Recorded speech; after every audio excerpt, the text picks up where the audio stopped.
welcome back to Mystical Sisterhood. I'm your host, Maureen Spielman, and today I'm here with Susan Lucci. Susan is a dear friend of mine, and we've known each other for many, many years. I think coming together over 10 years ago for certain. Susan is a soulful facilitator, one of her main roles in life, a life design catalyst coach, and a certified purpose guide. So these are just a few of the, I guess, what would we say, titles that describe you, Susan? If we had to put a label, but you are so dynamic and you are so much more than that.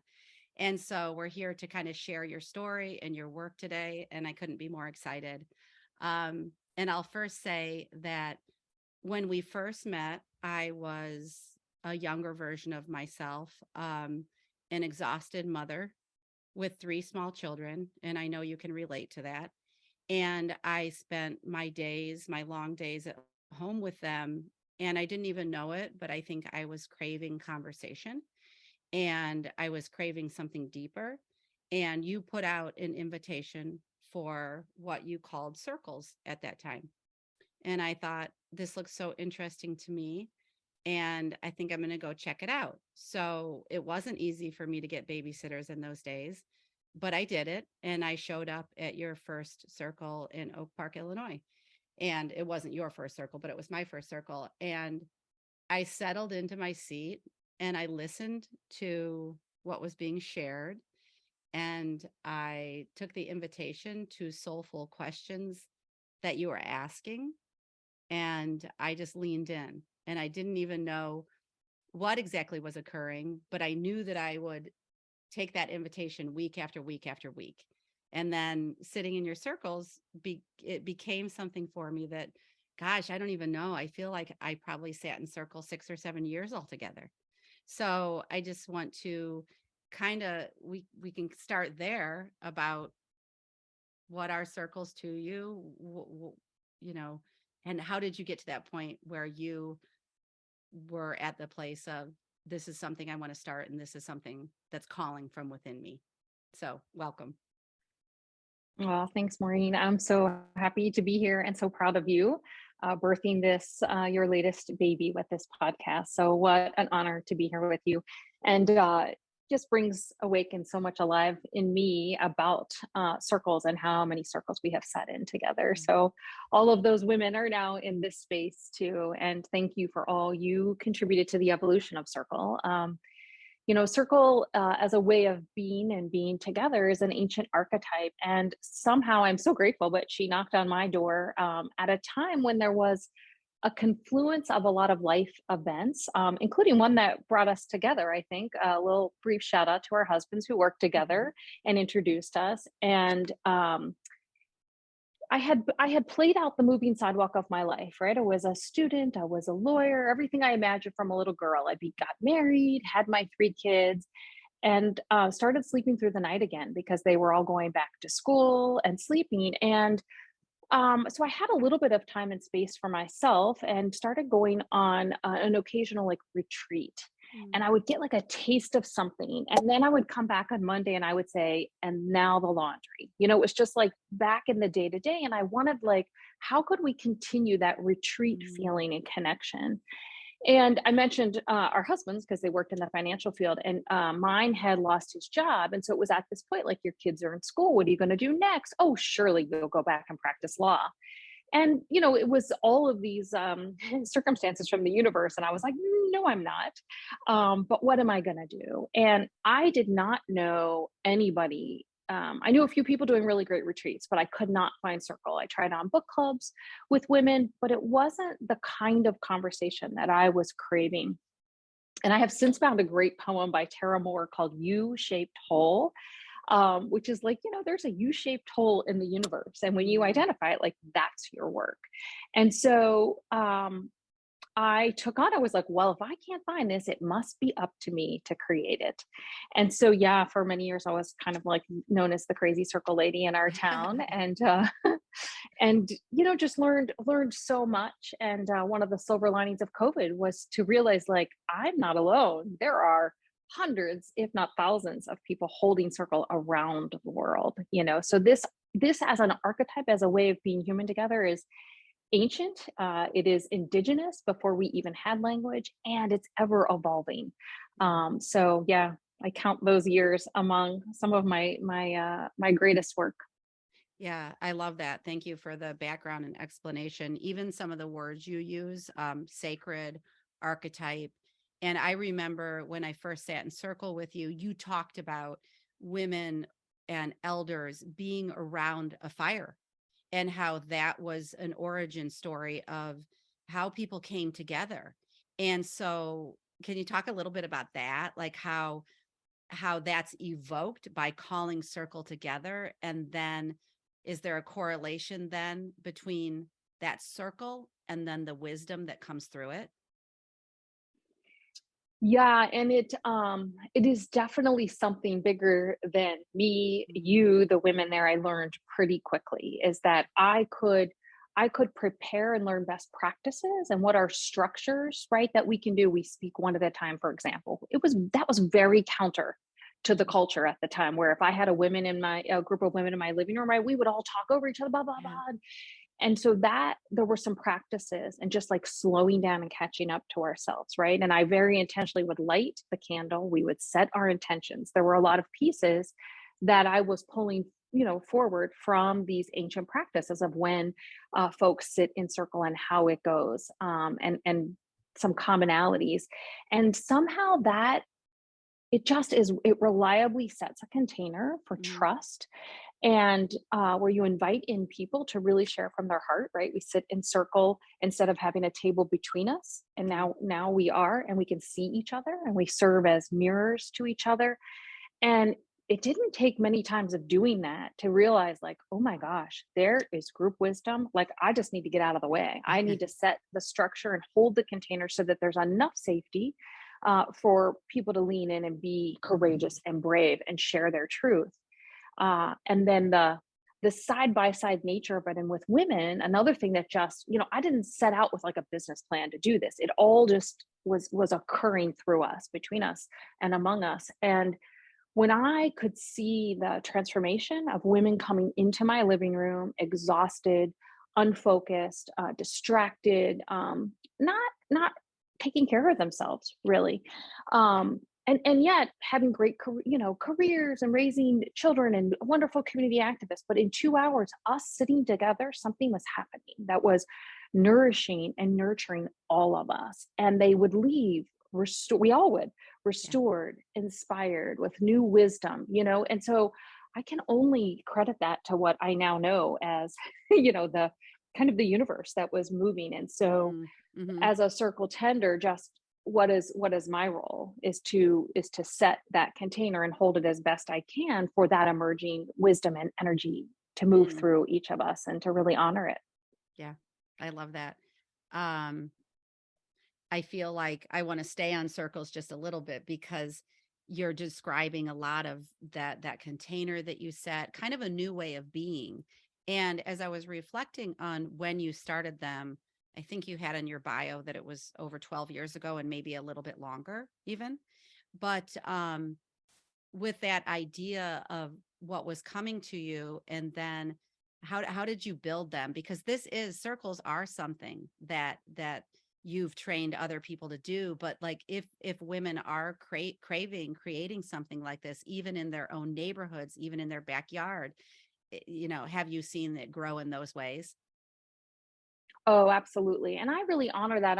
I also do purpose work. So before I share kind of the best practices, because it's an archetype, I don't feel like I have like a copyright on this, right? I mean, Yeah. this is something so much bigger. It's just more a practice in a way, like you say, of being together. And I had gotten to the point where I had slowed down from my Energizer Bunny Hmm. lifestyle Hmm. and was doing meditation, and I was sitting still for like an hour a day, and I was noticing, like, wow, I'm a much more patient mom when the kids come home at 3 if I just sit still. And it was so hard for me to sit. But I got to this point where I just had this realization, like, I cannot evolve further by myself. you Mm, know? mhm. And I need, like, this line came to me, which is just that we can't become ourselves by ourselves. And I noticed, like, moving it into circle, like, we could with that intentionality, and we could really, the support that came, and that was very different than what I had seen at the law firm among even women there, Yeah. that Mhm. this circle of support and what we could become together by Yeah. just being together. People would often remark, like, were we just sitting here together talking and like all of this happened, was really remarkable. Yeah. um Yeah. I think too that honestly, when I recollect the time that it really was the beginning of what I look back and see as the beginning of a mindfulness movement. And this vocabulary, I don't know if you remember that, but the vocabulary was starting to be introduced. And I recall too talking about moving from the doing to the being. And I also see that as moving to the outer, to the inner worlds. And that at that time, because I was a mom of young kids, I was I was taking care of them. I was running to the grocery store. I was running to Target. It was all about the errands and taking the kids to the lessons and things like that. And you would suggest these things, and at the time, I was uh I was pretty far from it, it felt. And I just remark on that because I can see my evolution now through the years. And sometimes when certain things are suggested to us, we we're ready to hear it, but it might not come out to play in our life for years. And that's okay. And I always used to remember you'd have all these nonfiction books. And I think, like, gosh, how does she read those? And again, you know, here it is X amount of years later, and I find myself in that place too. So it's like we're all moving at our own pace. But I think that what I really, really honor in what you did for me in my life was you simply set the container, set the stage, and you ask the questions. And I just never underestimate the value of a really deep, and you used to always call it juicy question. yeah, yeah, that really became my work in preparation, along with really nurturing my own presence, right, to hold space. And I have best practices and a pretty simple, like, how to guide on my website, that folks are, it's there as a gift, that folks are willing to use. There are some best practices and lots of ways to do this, and mine aligns with my purpose. I had that quote from Frederick Buechner about vocation, that was guiding me, and that's what I was looking for before I got into this work was, that your calling is the place where your deep gladness meets the world's deep need. So the way Mhm. I hold circle, right? Like, I love learning. I just love, and I was studying about consciousness with Barbara Marx Hubbard, and in part of all the mindfulness, I was training with MBSR, and search inside yourself and all this stuff. But I could take all of that learning and I could weave it into, kind of an agenda. I always had that, but then letting it be what it was. And it Mm. really got into, like, what are the juiciest questions I can Yeah. ask? And Yeah. not that we would come to answers, but I loved it when at the end and when we did our checkout, if women, they took away a question, like they were Mhm. just leaving with something powerful. And I think the other ingredient that I recommend, that I have moved from, and when I guide people with purpose, I'm always looking for, is the heartbreak, Mm. right? And so I had this heartbreak, and I know you and I have talked about this before. Like, we come from women, who it wasn't safe to share what was on their heart, right? It just wasn't, not that they didn't have friends and family and, a beautiful life, but it just wasn't safe, to share. I often refer to that, like, the 30,000 feet discussion, Yeah. that we often bump into people. We've gotten a little bit better since COVID, where we don't just say, how are you, and expect fine. We're Right. listening a little, lingering a little bit. But there was something about my heartbreak Mhm. in that. And then my heartbreak when I would hear women check in and, like, what is my purpose? Why am I here? And I, like, that broke my heart. Like, these are amazing. Like, I have sat with some, I mean, I think all, but Yeah. amazing humans. And then I got curious. I'm like, I need to learn about purpose. I need, what is that ancient ache in Yes. us, Yes. So I think it's really important. Something about what you're doing and offering here, right, comes out of your heartbreak. And I Mhm. think as women, especially, that it is what I know now is that it's our superpower to wear our heart on our sleeve, like to Yes. really learn this way of Yes. heart to heart communication. I So I love it. really encourage Yeah. whatever that looks like for you, for us, is Yes. like find that heartbreak, find that. And then what does it look like to like wear your heart on your sleeve? It's our Mhm. superpower. Yeah. Yeah, and yes, I always recall the beginning talks. I had never even really considered vulnerability and what that looked like because I think how I saw it in women who came before me, it was either pretty tamped down, pretty suppressed, or maybe came out in a messy way. And so they're just, I think we've like on the podcast I've talked about before, just the whole idea of generational change, but it's so powerful. It makes me think of too, just, was it an easy thing for you? Obviously you had this calling that you were, considering accepting the invitation to when circles came to you and reviving this ancient archetype. But was it hard for you to leave behind something where you studied for the 3-year law degree, or did you just know in your heart that that was done for you? What the way I experience purpose moving through me is like I can't not. Hmm. Like I can't not. And I didn't know the whole picture. I actually thought at the beginning I had gathered women in my living room, like 30 for it was called Living Your Inspired Life. Tama Keeves, I reached out to this author who wrote this book and she ended up in my living room one dark fall night. I mean, it was all just like beautiful synchronicity. Yeah. And so I was actually thinking we could do this circle thing because afterwards women were like, what are we going to do now? And so we started meeting once a month. But what happened is they were like, damn, you're good at this. You're doing this, Hmm. and Hmm. I have tried a couple of times to get like, come on. And I love when I can empower other women in here. I just Yes. walked this morning with a woman who is holding circle. And I love it, right? Because more is more. There's a beautiful book called The Millionth Circle by Jean Shinoda Bullen. And one of the initial circle ladies placed it in my hand when I was learning circle. Mm-hmm. And this concept of like the millionth circle, right? That if we keep working towards that, and I think I'm pretty close to my thousandth circle contributing Wow. to this pool, but Hmm. then we can shift consciousness. We can shift the way that we are human together, which is really aligned with my purpose of why I'm here is like, can we be better humans together? Hmm. And what are Hmm. those practices? Because it's new ground, it's ancient ground. And Yes. here we are in 2023, and Hmm. we really need, if we are to, I think, make it Yeah. through this time of crises. And I think there's something really powerful and potent about women. And Jean Shinoda Bolen says in that book too that women are the antidote and the answer to these crises. And here's the model that is Yes. very feminine that we Hmm. can be together in. With that, do you see over the years that you've been doing this and with your recent work that that's starting to amplify some, that that's becoming a little bit exponential in terms of women kind of rising and putting themselves out there?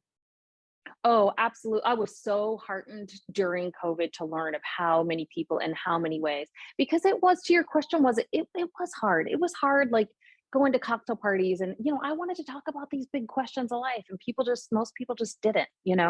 And, people would say, do you have a degree? Do you have, I Hmm. mean, I didn't have any training in it. Yeah. Now I've got life lived experience and I actually Yeah. have taken a number of facilitation, but it's Sure. always hot. It's Hmm. always challenging when you're bringing something new in, right? When you're introducing something that is countercultural. People would say, I've got my girls group, I've got my tennis club, I've got my Hmm. whatever it was, and that's awesome. And there's also something really powerful about creating community with new groups of women. and Yes. and that's what I've experienced. And now, I mean, I sit in circles with people around the world, and it just blows my mind Oh, I'm how sure. how many people, right? And yes, and the work has just really exploded, and I'm grateful because we need it. Yes. Yeah. And I love that too for our if there are listeners out there today, because when I went through a lot of the path with you, I didn't know what was next for a long time. And I have to say I was really hard on myself for it. If I had a do-over to go back, I wished I could have been more compassionate with myself during the process. But I think that I did struggle with, oh, gee, I went back for a master's degree and I studied speech language pathology, which we always say, you and I will joke about the irony of studying speech and language and getting your voice out there, and then what I ended up doing. But it is a really important part, just to say that here, that was there for me, and it didn't mean that it had to continue in the same form that it began in. And it took me a long time, but I was willing to go, like you're saying, down a new path uh that didn't have the formal degree. I already had a formal degree. I didn't know if I needed that. And I felt a little bit like, you know, a counterculture, like I just want to forge my own path. But I really didn't think it was possible. So I have a feeling that you really help seed that possibility for women too when you do the purpose work. Well, and it's fun also because you really only have hindsight to connect the dots looking back, right? Yeah. You know, and so I can see that, and I love when I can help. I think the older we get too, we have more threads to weave into the tapestry of our life, right? Hmm. So I just came into the world as an advocate, and all I could see in the affirmation I got from the adults around me, because I, you know, was smart and I was kind of forced to be articulate and forced to stand on the playground Hmm. defending my brother Hmm. who was being bullied in different things, like lawyer. Like it was just, there were only so many boxes that I even saw, right? And so Definitely. I still love that. I still use my legal knowledge, and it certainly gives me some cred, you know, for Hmm. folks sometimes who are like, "Well, you're kind of out there." But I think it's really interesting when you look back, like an advocate. I'm still an advocate. I'm a Yes. fierce advocate, Hmm. and circles one way I do that. I also help people write essays and edit books. Another way of That's getting their voice out there, right? So I'm all about expression and yes. making room for lots of perspectives of expression. You know, I love, it's the part of me that is thrilled with you with a podcast using your voice in that way Hmm. as well. So it is fun. I think you can see it. You know, I'm living it, so of course I am with the lens of purpose. It's like, yeah, this all makes sense. I know from the outside sometimes people are like, wow, why do you do all those different things? But it doesn't much Yes. matter. Yeah. No, and it reminds me of the word you used earlier. I think you used either nurture or nourish. And I can clearly see it's just nourishing to your own soul. And then you get to bring that to others, the fire and the passion and the energy. Um, we touched upon, when we talked prior to the podcast, just kind of the name of this podcast, Mystical and Sisterhood. And I liked what you had to say about both of those words, if you'd like to share. Yeah, Um, I know. I love it. So I think a lot of my work is soul work, right? So to me, that the mystical is our way of communicating with or listening to soul, and mhm. also remembering that very young part of us that naturally can tap awe and Yeah. wonder and fascination with this mystical universe. And Mhm.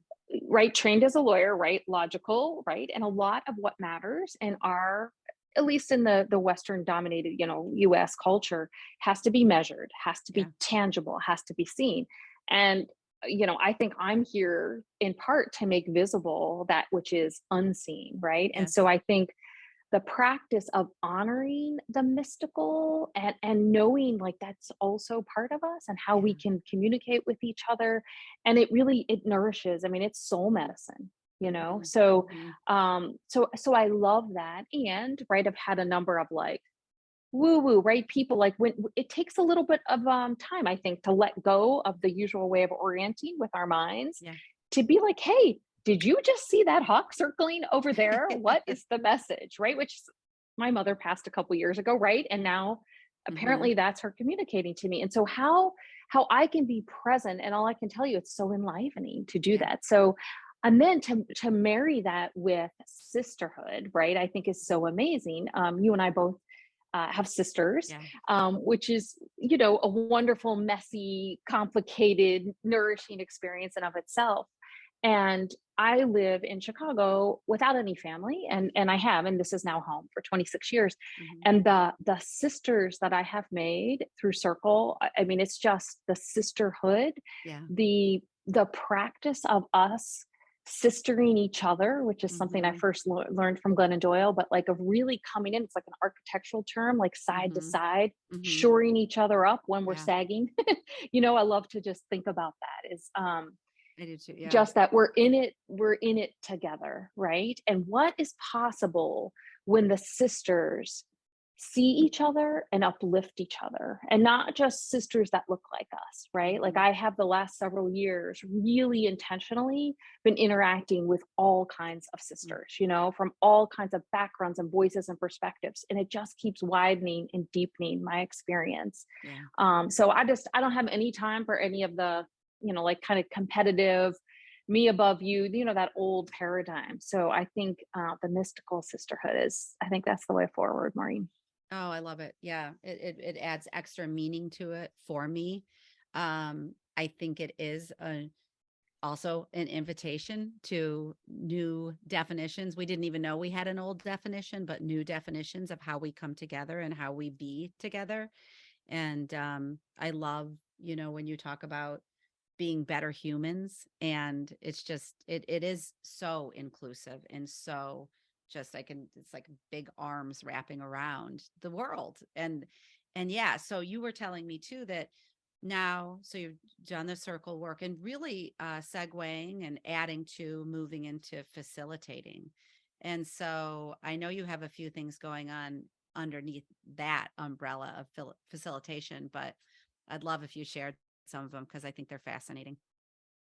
Yeah, and I also think it's important. So I'm 57, and um, we can get caught up in, oh, I found this thing, this circle thing. You can see how much. I mean, it's so fabulous, and it's a chapter. It's a chapter that, in a Mm-hmm. way, COVID took away. Right? Yeah. We sold our house. Somebody knocked on our door. I don't have my beautiful sanctuary anymore Mm-hmm. for it.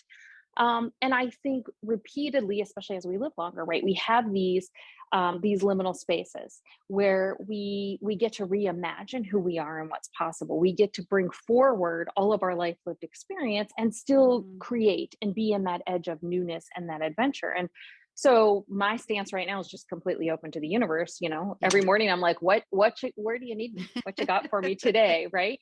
And so the universe has an amazing sense of humor, and the work that I have been doing the last couple of years is just, it's fabulous, and it's a lot bigger than my living room. Mm-hmm. And so facilitation is really what I have been doing and learning in circle as well. But the Okay. heart of it is creating these spaces, right? So that people can be vulnerable together. And it's really wild to do it in a room. Last week I was in DC all week with 500 economists from around the world, Wow. um, getting together, right? Our intention are very similar to what you and I were doing in circle, to connect, Mm-hmm. right? To engage. They happen to be taking on these big crises in the world, which each of us are living in our own way right now. I mean, we live in such a complex, complicated time. And so facilitation, really holding space, is very different than like an agenda that we're going to move through. Um, and so how, to me, my role is the practice of me being present so that I can invite everybody else to be present, which is, like, we could talk about that for the Mm-hmm. next year. Mm-hmm. And then to really engage in ways that they can bring in something new, right? So we're not just sitting there, da da da Yeah. da da, dumping everything we know. We are now together in a co-creative, collaborative space, and this is a new life skill and capacity for us, right? That we're not just talking at it. So as a facilitator, right, I've got the structure. I've certainly have timing that I'm keeping, right, and I've got this space and a flow of, if there's different speakers or activities. But it's really fun. It can be, to bring in some levity and some play in it, and then some mindfulness practices for sure. Breathing is always very helpful to bring in that presence. Yeah. And so also doing some other platforms on Zoom where facilitating conversations. And so I'm loving the explosion of this. I like to use a word other than that, but it has really Yeah. taken off, this facilitation, and that people are beginning to value the intentionality of design. Like, okay, what is the purpose of this gathering? Mm-hmm. And then how can we design for the best possible outcome and let it go, that we're not planning for it necessarily, but we're designing to set it up. So it's a really interesting way of being together and, like, creating the conditions for us to be our Mm-hmm. best selves and bring our best selves to play. Absolutely. And I'm thinking about 500 people in a room, and just you are working now. You've, you know, come from your living room with a group of probably anywhere, 10 to 12 or less people around that fire, let's just call it, to this big conference room of some sort with 500 people. So when we're talking about the deep needs of the world right now, like you were saying, like your definition of your purpose, those deep needs, wow, that amplification. So then it feels to me when you describe it that this is the necessary work, this work that was kind of, it was born in like a really intimate space, but this idea that we can bring intimacy and those qualities like vulnerability to kind of the masses, like, is that possible? That is a beautiful reflection. Yeah, and it does. I love being in the world of possibility, that playground of possibility, right? Mm. If I stay in the same old with where I am and what I know and who I know, right? It's like the same things can happen, right? But Yeah. when we keep stretching outside our comfort zone, and it was really, it restored each time I'm in those. I have never been with 500, but each time I'm in this space, it just restores my faith, my love, my trust in humanity. And I think that that's really the muscle and the reminder and remembering we need to do now, Yeah. to connect. And as an antidote to the, we are all seeing the crisis of loneliness, Hmm. depression, all of these Yeah. things that happen when we are disconnected from each other, and we are not fully expressing our Hmm. purpose, who we are, what we came, it is a suppression of potential. And Hmm. so it was just to feel like if I could bot like the energy in that room and the conversation. And I mean, the number of languages that were spoken alone. I mean, no one looked like me in that room, right? Hmm. They agree on English, as their spoken language, but it was, I mean, I said, let's say good morning in our language, in our native language, right? And that alone, I'm like, wow, that diversity is just so beautiful. Yeah, and right there, I feel like it just with that question alone, just break the ice. I just feel like so much in everything that you've described today, people are ready for the work, and they might not even know it. But as soon as they come into the room, they drop down into that heart space. I think you used to talk about heart space a lot, and they drop down into that heart space, and then they're in. It must be such a cool thing to see just occur. Oh, absolutely, right? Yeah, when I was learning that you were in circle, when I was learning like the capacity of our heart is Hmm. multitudes. They've studied this right at the Heart Coherence Institute, California, like that capacity and why was it being protected and shielded? And I get that, it is risky business. And it's courageous when we can share. And then the possibilities, it just is incredible, I think. Yeah. And they were in that case, right? I mean, they are solving, trying to, right, the all the big issues right now of war. I mean, there were people coming Mhm. from war-torn countries, Mhm. and where climate is wreaking havoc on their front line, all of that. And so what better than to connect these teams that are facing these, together? And we all are at some level, but if Yeah. we can, we've got to be in it together, and we've got to Mhm. find ways to do that. The isolation, the denial, that it's going to do us in, I think. So it leads to apathy. Like all of that is what I am trying to Right. create and Yes. co-create and be in places to antidote that. Yeah. Yeah, and it makes me think about too what you were saying with the quote earlier about we need women now. And obviously this audience is a lot of women, but I think you were telling me the other day that you've been working with more and more men in these groups. So what is not what does that look like, but um is this our part of our population that you're inviting to come on board with this newer way of being? Or how would I don't even know how to form that question necessarily, but I think you probably kind of get what I'm getting at. Yeah, well, and it's certainly a practice of moving beyond the gender binary, right? Which is Okay.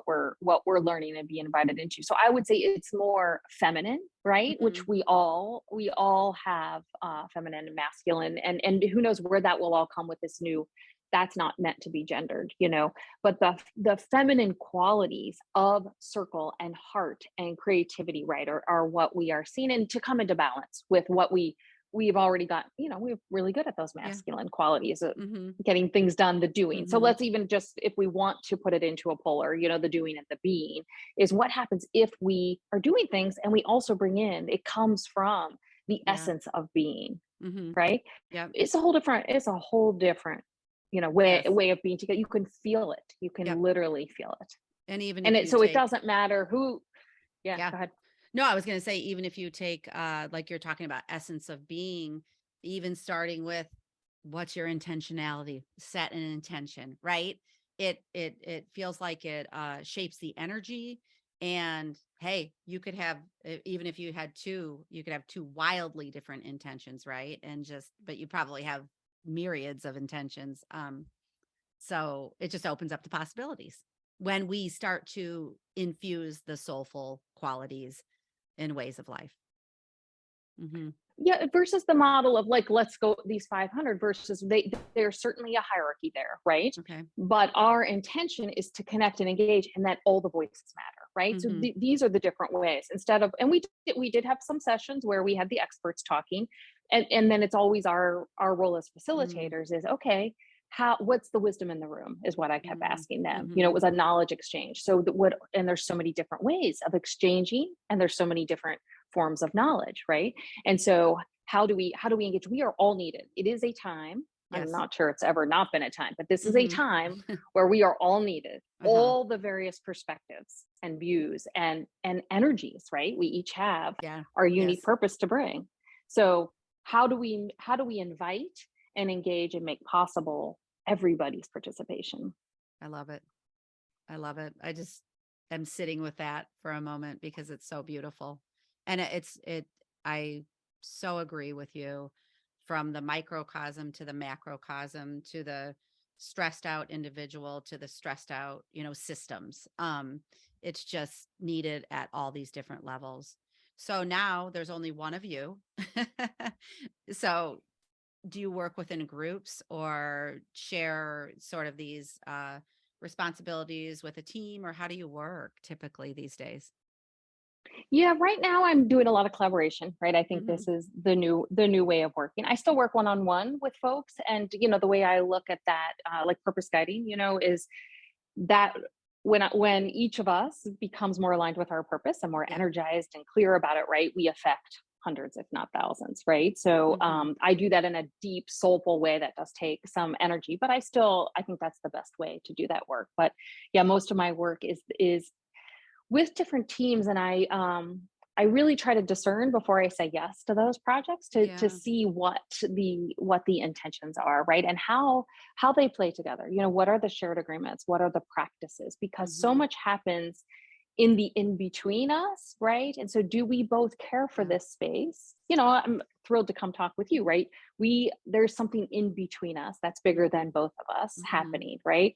So that's what I'm really curious about, and I'm even working on writing about that. Like, what is the potential of what's in between, whether it's two people in a Hmm. conversation, a family, a room, a community. What are those, and how do we begin to connect in a way to uplift the people that are taking for our communities, and Hmm. this we that is between and among us. Yeah. Love that. Love it. I also connect some of the work you've done, Susan, with teens. And you mentioned it before, drawing out their voices. And, it's a population right now that so many of us have so much concern about, um, with mental health on the rise, issues on the rise. But what do you see when you sit down and you work one on one with teens, and sort of like kind of the hopefulness there too, and kind of what these young people sometimes have to say and share? Yeah, that is my 10th year really working with that college essay process. And I do it in a way that they can really find their voice and then express it very uniquely to them. We're Mhm. not like cookie Mhm. cutter approach to this. And I've certainly seen an increase in mental health challenges. They are very vocal with me about it. Yeah. I have three kids in their 20s now, but I have this unique position. They are not in resistance to me, right? At Mhm. often like Yeah. um teens going through this, right? As a parent, right? It's a very different stance. So in the first session, when they see like, oh, she is on our side, right? It just opens up so many possibilities, and I can, through questions, I can encourage and stretch them to places they might not otherwise go. And so that trust, and boy, there's just, it's such an honored space to shape, and this as a speech therapist, right? Very Yeah. similarly, like to really hold space for their voice to Mhm. emerge and pour out in a whatever unique way it is. Yeah. Not like you've got to write this way or say this, Mhm. is there's just nothing like it. I really enjoy that. And when they then we work through the editing, which is its own, because the challenge is, right, you've got 650 words or 150 words. And I'm like, no worries, because now we have the challenge of editing. And then they see that, like talk about essence, right? Like when we can say something succinctly, it is even more powerful. Like the poets, right?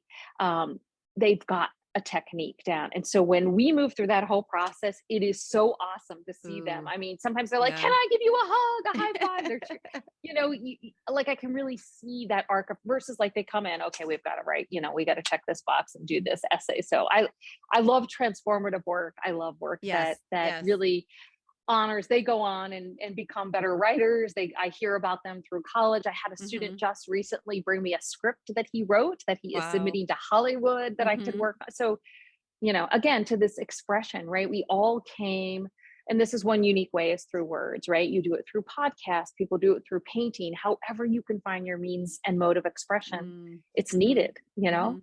Yep. So I hear a lot in that share alone, with working with upper teens on these essays is I hear safety, I hear essence, I hear trust. I think of my kids worked with you, and I bet you sometimes see these creations and this really soul coming through these kids. The parents might not even see it. So that's what that you're a person that they come to outside of school. And I say this in a way like that's so beautiful because that role alone where they can come to you, yes, there's an end goal, but they're trusting you. You're in relationship. It's a connected experience.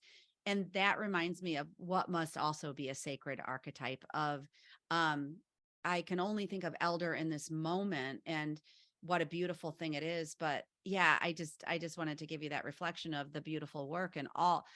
It's not just a process like, oh, we're going to go to Susan and have her help you with your essay. It's so much more. Oh, thank you. Mm, Yeah, yeah, it mhm. really is a mentorship of sorts, the way I see it. Yeah. And as you're naming those pieces, like, it is hard to engage any human right now without their phone, and not one of Mm, them is on their phone. Like, they just, like, I amazing. don't have to say put your phone away. We sit like this at my table, eye Yep. to eye, heart to heart, and they just look right in. I look right into their eyes, and it's so such a Mm, unique opportunity. mhm. Yeah. And Well, it I was love born out of heartbreak. It was born out of heartbreak. I mean, again, like, because of a situation with my own child. And then I mhm, was like, this can't be this hard, mhm. and this debilitating for Right. 17-year-olds. We've got to create a more meaningful process here. So, Yeah. Well, I have to think that a lot of what our listeners are hearing today are things that they are going to want to look into a little bit more for themselves. There's been just so many cool things named and in the show notes I always put where people can find you, but just to share right now with our audience, where can they find some of your work and yeah, whatever you want to share with how to reach you or yeah. yeah, I think I'll just point them to my website. It's all there, and they can fill out a form if they want to, see me directly, which is www. Then it's too big for words.org with the number two, big, the number four words. And a fun story, when I was first doing Circle, I was with a group of women, and they were asking me about Circle, and I was trying to talk about it. And I got to the point where I was like, it's just too big for words. And one of the women was like, that's your website. Yeah. So it has been, that's what it's been all these years. But you could see my purpose guy. I have got kind of everything in there. So, Okay, great. And I know that and some best there's practices if people want to try on Circle, I've got resources there too. So they can I check love it that. out. Okay, perfect. Anything else you want to add for our listeners today, or yeah, please share anything that comes to mind. Yeah, no, I just have immense gratitude. I think there is something about conversation that is really important to making sense of the world, right? And Hmm. to making meaning of even what we're doing. So I'm so grateful to be drawn into this conversation to reflect on what it is that I offer the world, what it is that you see, and it just has, deepened, widened, expanded, my inspiration and commitment to the work. So thank you for the conversation. Yeah, thank you so much for being here. And I also have deep gratitude. And one of my kind of ideas foundational for the podcast was just to really share with this audience and this growing audience people, I mean, incredible people I've met along the way doing such incredible work. And so that's why I just needed you to be here as one of my, first Mm. guests as I launched this. So I appreciate it so much. And like I said, I'll put in the show notes all the links for Susan and the resources that she named, whether it was a poet today or the millionth circle book. So you can find those resources too. But many thanks, Susan. And yeah, thank you to my audience too. Thank you. Yeah. Be well. Thanks for listening to this episode of Mystical Sisterhood. To learn more about my one-on-one coaching programs or join the Mystical Sisterhood membership, visit maureenspielman.com or mysticalsisterhood.com. Thanks so much. I'll see you in the next episode.